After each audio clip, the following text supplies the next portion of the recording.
Today's topic is health solutions in a fast food world. And then I titled it Instant Gratification.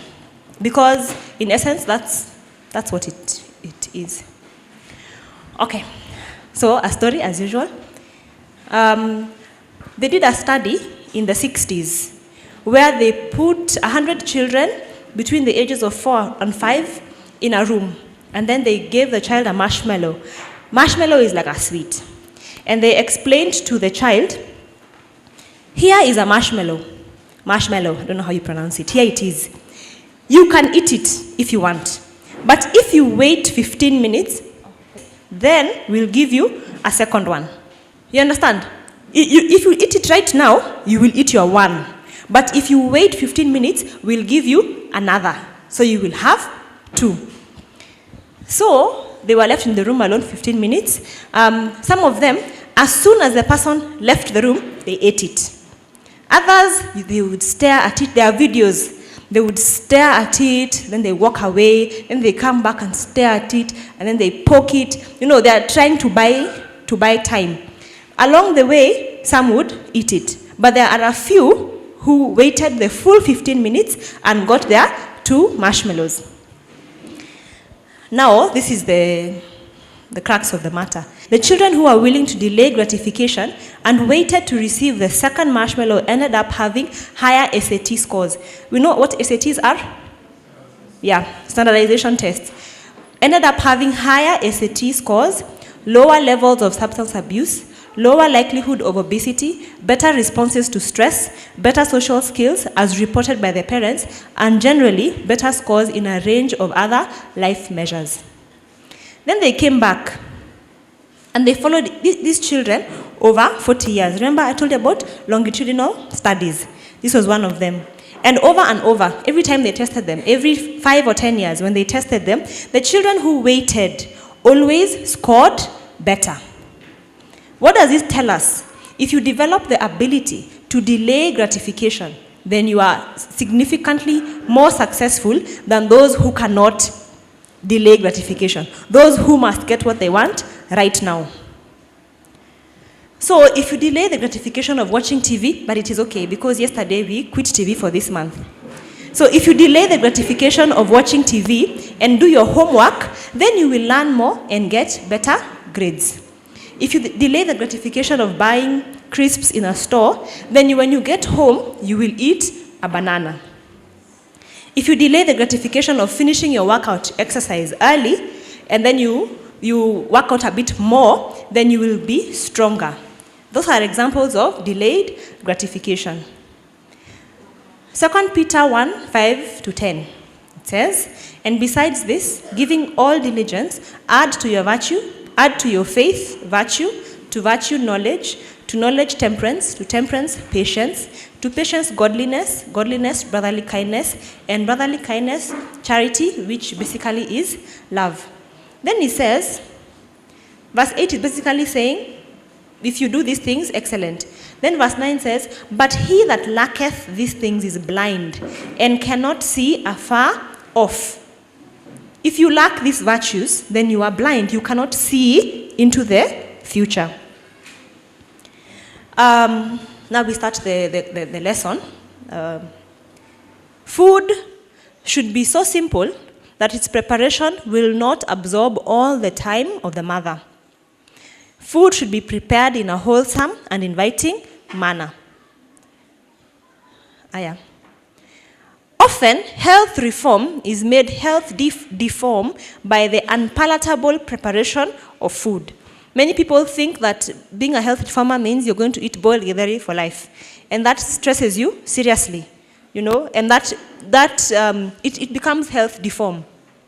Then it says, it is wrong to eat merely to gratify the appetite. But no indifference should be manifested regarding the quality of food or the manner of preparation. This slide is basically telling us that food should be prepared. It shouldn't happen instantly. Are we together? So the examples of this is When you want to farm, when you want to go to plant something, you don't just arrive on the first day with the seeds and drop them in the ground. You have to prepare the ground. You pre-plan. It's the same with our meals. Our food should be prepared. We should pre-plan. I'm going to do this, and then this, and then this. I will skip the illustration because tomorrow, this is what we are going to be basically discussing. But especially beans, if you don't prepare them, you will be the sufferer. All right. The second thing we are going to discuss, other than preparation of meals, is the size of the meals. We've had this before. You eat breakfast like a king. Then you eat lunch like a prince. And then you eat dinner like a pauper. The world does not say this. The world does not say eat breakfast like a king and dinner like a pauper. The world says the opposite. It says eat breakfast scantily as you rush off to work or to school. In fact, pack a sandwich. Then now when you get home in the evening, now you can eat. That is what the world says. A heavy breakfast. A study of 50,000 people found that those who made breakfast their largest meal of the day had a lower BMI. We were here with my senior colleague doing BMIs. And I remember a friend of mine, I won't mention her name, kept saying, you people are almost obese. You people are almost obese. Don't worry, now you know. You can work on it. Those people who made breakfast their largest meal of the day had a lower BMI than the people who waited until supper. Let me say this as an appeal that is coming in the middle, really in the beginning of the sermon. Try. If you're having issues with your weight, if you have to struggle, you are struggling to control your weight, try. And I'm going to say this, and don't be offended, especially if you are a man. Studies today are showing that the waist-hip ratio is actually more important than BMI in being a predictor for chronic diseases. Waist-hip ratio is literally your waist, and then your hips, and then you do a ratio. A man should have a ratio of 1:1. You understand? You should be straight. You understand? Okay. So if your ratio is not 1:1, if your ratio is changing so that you are acquiring like me. Okay, you get my point. Especially for men, it is more dangerous because it is a better predictor of cardiac disease. Now, you are struggling with your tummy. You are struggling with your waist-hip ratio. Try. Instead of having a heavy dinner, suffer for like a week, because then you will be hungry at night and you'll want to wake up. Just suffer. It's just a week. Then your body will adjust. Instead, have a heavy breakfast. That alone. Let's read. That alone will lower your BMI. The next issue is on snacks. What does the world say? The world says have 3 large meals. So a heavy breakfast, a heavy lunch, and a heavy supper, or 6 small meals, which means you're basically always snacking. So I got this little picture, the first one, where this child eats breakfast, second breakfast, brunch, 11s, lunch, luncheon, afternoon tea, dinner, supper, and a midnight snack. Basically, he's always eating. But what does the research say? Science. Researchers found that extending the time between the final food of the day and breakfast was also associated with lower BMIs. So this is a study that has been done this one was also a longitudinal study. They think they did like about 100,000 people. So at the end of it all, the recommendation was to maintain a healthy weight without now going into exercise, without the struggles. To maintain a healthy weight, people should eat breakfast and lunch. Skip supper. Scare. Avoid snacks. And make breakfast the largest meal of the day and fast for up to 18 hours a night. Fast for up to 18 hours, which means that if you're having breakfast at 7 in the morning, your last meal should have been at 1 p.m. the previous day. That was science. Now let's see what the pen of inspiration says. You will observe as you read those statements, the one concerning 2 meals a day, that they are given as advice and not as commands. And I've had this debate with people who have little children where they ask, so my children will only eat 2 meals a day. No, I'm not saying that. This is advice. And especially if you have little ones. Yeah? They are given as advice and not as commands. The second paragraph. Most of our people who are engaged in employments where they must eat an early breakfast and a 12 o'clock dinner. A what? 12 o'clock dinner. She's calling dinner lunch, just for context. Find it is for the benefit of their health to eat 3 light meals rather than 2 heavy ones. You're getting? The world is saying do 3 heavy meals. SOP is saying do 2 heavy meals and 1 light one. Science is saying just do 2 meals. Forget the third one. Now, I found this and I couldn't leave it. It is not a reform which grew out of the practice and prejudice of its author. This is Hassan talking. The instruction given was directly opposed in many respects to Mrs. White's own habits. She was a great meat eater. She could not endure bread. Without the third meal in the evening, she felt weak and faint. Yet immediately she undertook to practice what she had been shown in vision, and she persevered. You see that word persevere? When you make reforms, like Poeta was saying, it's not easy, but you have to persevere. You know with your head what I am doing is the right thing. So you do it with your head, not with your feelings or your emotions and lethargy, all this. And she persevered. In consequence, she was relieved from many of the physical ills she had been experiencing, and she grew in strength. Now to the topic of fast food. The principle behind fast food is instant gratification. At the end of the day, instant gratification is a term that refers to the temptation and resulting tendency to forego a future benefit in order to obtain a less rewarding but more immediate benefit. What you're getting if you do it right now is less rewarding, but you're okay. You know, you're like, no, let me just eat my 1 marshmallow instead of waiting 15 minutes and getting 2. That's basically what we are saying.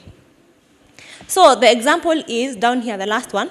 My stomach is rumbling and I would love to have those fries, but I'd rather go home, peel potatoes and bake them, then eat a healthier version. We don't think like that. Our thinking is, I'm hungry now, I want to eat now. I want to relieve the issue now. We don't have a culture of delayed gratification. The thing about fast food, again, it is a culture of convenience. There is no consequence, especially like for me, it means I won't wash dishes. You know, it's just easy. There is no extra work. I'm not peeling potatoes. If we want chips, we just go there, eat chips and go. No consequence. Then it has the appearance of pleasure and a higher class. It's very nice for our children when they go to school and tell their friends, we were at Nando's. Yeah, it's nice. It's a little nice, it's classy. You know, where did he take you for your first date? We went to KFC. You know, it sounds nice. Then for us, it's nice because they even do a bouncing castle for our children. So in fact, wanatuondokea. They go there, and they normally even have a caretaker. Tuondokea waka bounce huko, so that you can have a nice time. And the question becomes, is this entertainment or recreation? But I want us to look at fast food. So first of all, fast food is cheap, if you think about it. Cost-wise, cash-wise, it's cheap. The common examples of fast food, we already know. They're there.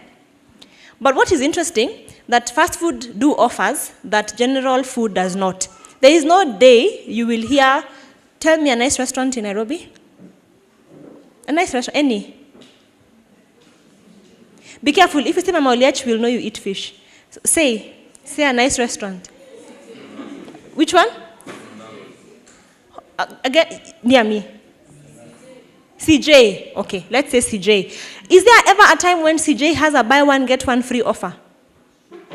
Come for lunch to eat rice and beans. And for every plate of rice and beans you buy, we will give you another plate of rice and beans. Does it exist? But interestingly, in the world of fast food, they're able to do that and still make their profit. You get? So, I just wrote a few. For pizza, there's actually literally on Tuesdays, buy one, get one free. Completely. Or you buy one and you get a second one cheaper plus 2 liters of Coke, of soda. Or you buy 6 pieces of chicken. I saw this one on the notice board, on billboard. We were discussing it with my husband, how it's so cheap. You just try and buy a kienyeji chicken, okay? And then try and buy potatoes and anyway, it doesn't make sense. 6 pieces of chicken, 2 packets of chips, and 2 liters of soda. And you pay 900 bob. Then ice cream, they have buy one, get one free. In America, they have soda. It's not an offer, it is a standard. You buy the cup. Then you just get free refills. You pay for the cup, not for the soda. The consequences of this: flavor in real food. What makes food taste nice? That flavor in real food, in fruit and vegetables, it builds from the front of the mouth to the middle and then to the back. And then it goes growing. So that you have to like actually chew your food and for you to be able to enjoy it. But engineered flavor, on the other hand, offers immediate gratification and disappears just as fast, leaving you for more. As engineered foods become more ubiquitous, they say, children may be losing the ability and desire to devote the time and effort required to get enjoyment from real food. Which would you prefer? A plate of matoke. My mother would genuinely, myself as well, I would actually prefer a plate of matoke, truly. 2 bajias. Say, true. The taste it's a complex flavor, and you just go enjoying it more. Our children are losing the ability. So why would I sit down and peel matoke and the way they are sticky and then knit like this? I'm kissy, you have to knit like this in the sufuria. Those who know what I'm talking about. And then after you knit, why would you go through all that to get matoke which you don't even like? And you can just walk into a shop and buy bajias.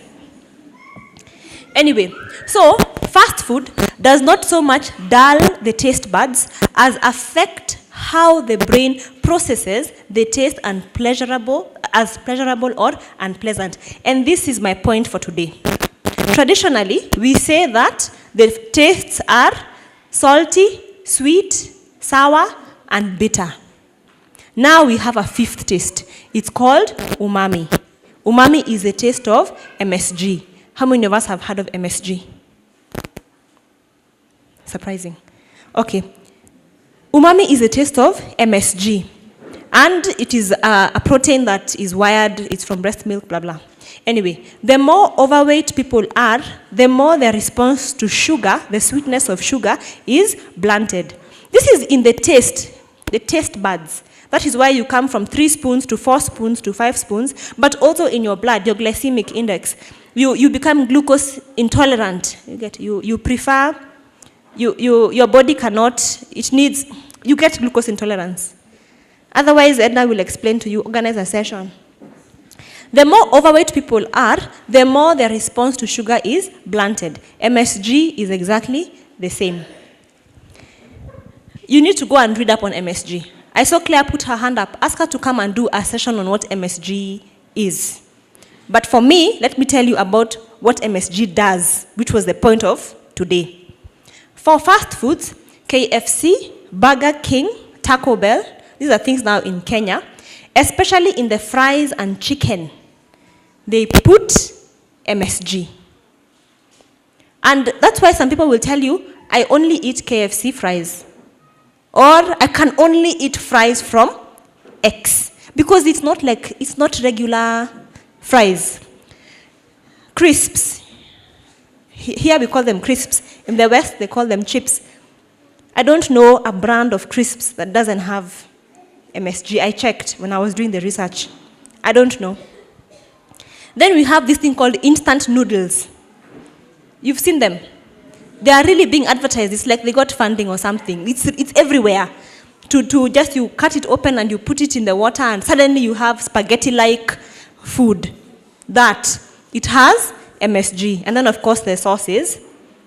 Immediately, the immediate effects of MSG is that if you are allergic to it, you will get the burning sensation of the mouth, the head and neck, and weakness in your arms and legs. Otherwise, generally, MSG causes headaches, upset stomach, and you can also get hives and other allergic reactions. So we normally say, I ate at that place, and my stomach really, it didn't agree with me. Then you say, that place has bad fries. It's not the place that has bad fries. It's the fries that have MSG. Let me skip this. This one Claire will teach you. So, these things, MSG and its family of chemicals, they not only cause brain damage and lead to nervous disorders, but they also cause radical hormone fluctuations. And one of the things that they do is they cause obesity, depending on how you pronounce it. So, many of us imagine that the reason our kids are getting overweight, or we are getting overweight, is you're eating so much chips.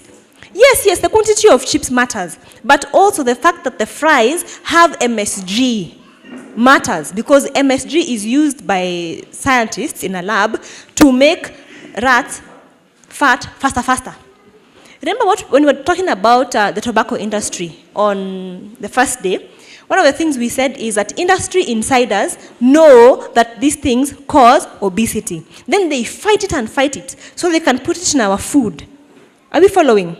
It's not a secret that MSG causes obesity. Anyway, so when I was reading this, the people were arguing that, no, that is what they do in rats. Thank you. That is what they do I asked for a halftime so I can pace myself. So people said that that's what they do in rats. They don't do that same in humans. So researchers went on to test it directly in humans, and they found that humans are 20 times more sensitive, which means we need a 20th of that amount. You get? And what is scary, if you look at the last bullet, is that MSG is especially harmful to pregnant or nursing mothers because infants and young children. The young children here were up to age 10. Young children are 4 times more sensitive to MSG than adults. So you wonder, why does your child always prefer takeout? Given the option, it must be takeout. And you say, watu wanapenda chips sana. Yeah, you make the chips in the house. It won't be the same. So the effects of MSG are cumulative, unfortunately. So every time, the more you eat out, the more you are affected. So this is KFC. I'm sure these are not new images. Of the two, the picture at the top and the picture at the bottom, which one is a KFC farm and which one is a Kenchik farm? Okay, we know Kenchik? A normal chicken from being hatched to maturity is 18 to 24 weeks. KFC chicken mature in 5 weeks. We knew that, yeah? It's not a secret. You didn't know? Oh, sorry. KFC chicken mature in 5 weeks. And then the diet, the food that is in a mash, layers mash, boilers mash, what is it? They just tell you the nutritional value. They tell you it has calcium and, but does it tell you what it is? Studies have shown across the world that the food that is the chicken or fast food, this industry, always has hormones and antibiotics. And these are not animal antibiotics. These are human antibiotics. My sister-in-law keeps a chicken. But they have two chicken coops. Hii ni ya kuuza. Hii ni yao. You understand? Hii ni ya kuuza. Hii ndio yao. Hii ya kuuza, what they do in the water, they put amoxil. Do we know what amoxil is? Answer. Which is which? Which one? The up one is which one? And the lower one is? It's the other way. All right. The chicken of Kenchik mature in 4 to 10 weeks. Let's go back. A normal maturity is 18 to 24 weeks. Ours for KFC is 5 weeks. Ours is between 4 and 10 weeks, depending on the type of feed you're giving it. Kenchik operators and farm owners use human antibiotics, growth hormones, to accelerate the growth to required size. The chicken are kept in a greenhouse, like in that picture. You get what I mean by greenhouse? They are kept in an enclosure where they have no natural airflow. The air is pumped in using vents. They have no sunlight. They don't see grass or insects, and the only thing they eat is the water, which is medicated, and broilers mash. The water, you add liquid glucose and liquid paraffin. Paraffin for digestion and vitamins to help with stress. And then we have the mash. They don't tell you, they just tell you yellow corn, soybean residue. They don't tell you what the ingredients are. Then, so there was when KFC came into the country, the animal rights agencies went up in arms and they were like, no, we can't have this type of food in the market. I didn't even know about it. I didn't even know this happened. I just found out when I was doing the research. So these fast food chains have internationally come under pressure for the use of antibiotics. So now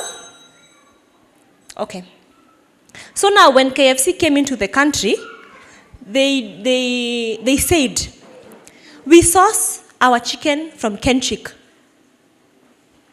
It's supposed to be reassuring? They said, we source our chicken from Kenchik, who also supply other Kenyan favorite premium retailers. Then they say, they source most of its products locally. Are we together? Except the potatoes, which are imported from Egypt. So when you go into a KFC, you are not eating Kenyan potatoes.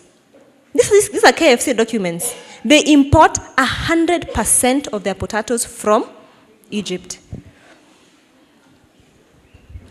When they made this statement in the UK, the KFC in the UK, they said, no, we get all our chicken locally from the UK. They did research, and they found that actually they get their chicken from Thailand, Brazil, Uruguay, and Argentina. It's just cheaper. Those countries just do it cheaper. So they grow them there, cut them into the pieces, and freeze, and put them on a boat, and bring them to the market. Now, if they're doing that in the UK, you want to tell me that Kenyan here in Kenchik, we are able to supply their demand?